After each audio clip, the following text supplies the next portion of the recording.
عورتوں کو لاؤ، ہم اپنی عورتوں کو لائیں، تم اپنے بیٹوں کو لاؤ، اپنے بیٹوں کو لائیں۔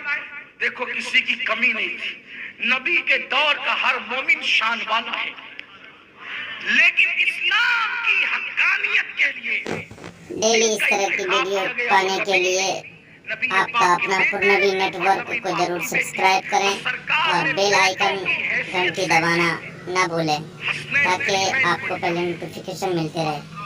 اور گھر کی عورت کے اعتبار سے سیدہ زہرا کو لیا اور مولا کائنات کو لیا، اس شان سے نکلے کہ حضور کی گود میں امام حسین ہے، حضور کی انگلی پکڑے ہوئے امام حسن ہے، نبی پاک کے پیچھے بی بی زہرا ہے اور ان کے پیچھے علی مرتضیٰ ہے۔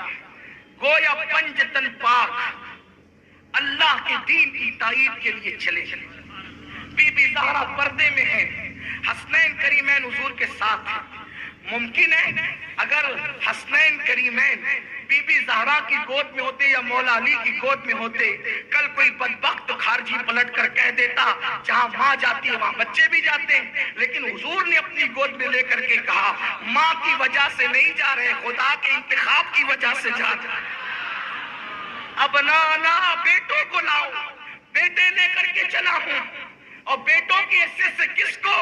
حسن مجتبیٰ کو، حسین شہید کربلا کو، اللہ اکبر، سرکار لے کر کے چلے۔ آگے بڑھنے سے پہلے ایک بات کی وضاحت کرتے ہیں، یہاں پہنچ کر کچھ بدبخت طبیعت کے لوگ کہتے ہیں اس سے پتہ چلا کہ نبی کی حقیقی اور سگی صرف ایک ہی بیٹی تھی بس، اس لیے کہ اگر نبی کی 4 بیٹیاں ہوتی تو نبی چاروں بیٹیوں کو لے جاتے، رسول اللہ ایک بیٹی کو کیوں لے گئے؟ دونوں طرف سے معاملہ ڈھیلا ڈھالا ہے نا، کیونکہ اپنے یہاں تو رفض بھی ہے، خروج بھی ہے، لیکن اعتدال کی راہ اہل سنت و جماعت ہے۔ تو جب یہ کہا گیا کہ اگر حضور کی 4 بیٹیاں ہوتی تو چاروں کو لے جاتے، ایک ہی کو کیوں؟ ہم کہتے ہیں تم تعصب کی وجہ سے گڑبڑ کر رہے ہو، انکار والے اہل بیت کا انکار کرتے ہیں، تم دوسری شہزادیوں کا انکار کرتے ہو، تم دونوں غلطی پر ہو۔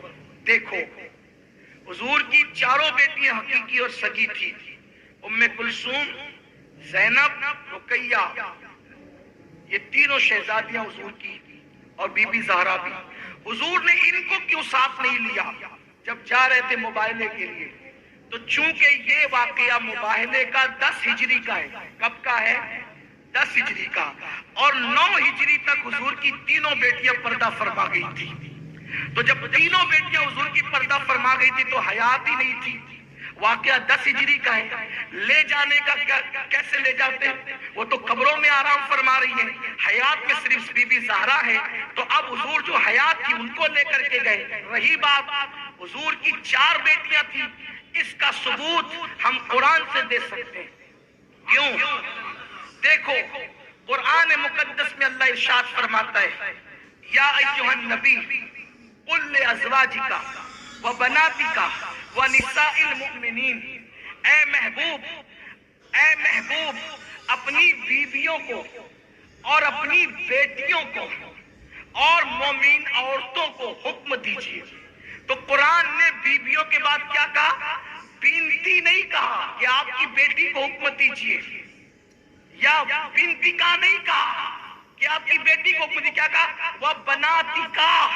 اور عربی گرامر کا قاعدہ یہ ہے کہ ہر زبان میں واحد اور جمع ہوتا ہے، لیکن عربی زبان میں واحد کے بعد تثنیہ ہوتا ہے پھر جمع ہوتا ہے، اور پھر جمع میں بھی بعض جگہ جمع قلت ہے، بعض جگہ جمع کثرت ہے۔ تو یہاں پر قرآن یہ کہہ رہا ہے جمع کا صیغہ استعمال کرتے ہوئے یا ایھا النبی قل لازواجک وبناتک، تو وہ بناتی کا قرآن کہتا ہے، تو یہاں کم سے کم 3 ہونا چاہیے، کم سے کم تم کہتے ہو 1 ہو، اور قرآن کہتا ہے بناتی کا، اس لیے کہ یہاں تثنیہ بھی نہیں ہے، جمع ہے، جمع۔ تثنیہ ہوتا تو 2 بیٹیاں ہوتی، واحد ہوتا تو 1 بیٹی ہوتی، قرآن جمع کہہ رہا ہے۔ اب آپ مجھے بتائیں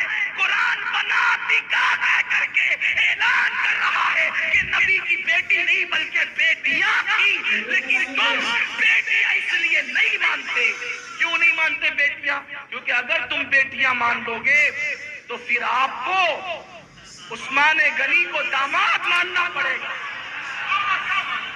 بیٹیاں مانو گے تو تمہیں عثمان غنی کو داماد ماننا پڑے گا. اور تمہارے دل کا چور عثمان غنی کو داماد ماننے نہیں دیتا. لیکن الحمدللہ ہم اہل بیت کے نام پہ سیاست نہیں کرتے. ہم نبی کو بھی مانتے ہیں آخرت کے لیے, آل نبی کو بھی مانتے ہیں آخرت کے لیے.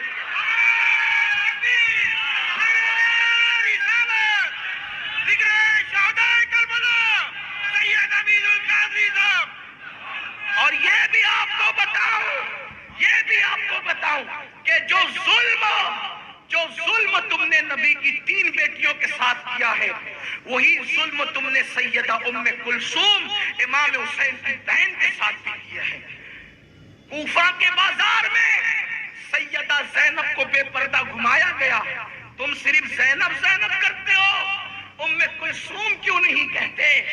اس لیے کہ زینب بے پردہ گھمائی گئی تھی تو ام کلثوم بھی گھمائی گئی تھی. لیکن تم یا ام کلثوم کا نام صرف اس لیے نہیں لیتے کہ زینب کے شوہر کو عبداللہ ابن جعفر طیار کہتے ہیں اور ام کلثوم کے شوہر کو عمر ابن خطاب کہتے ہیں. اب ام کلثوم کا ذکر کرو گے تو امام حسین کا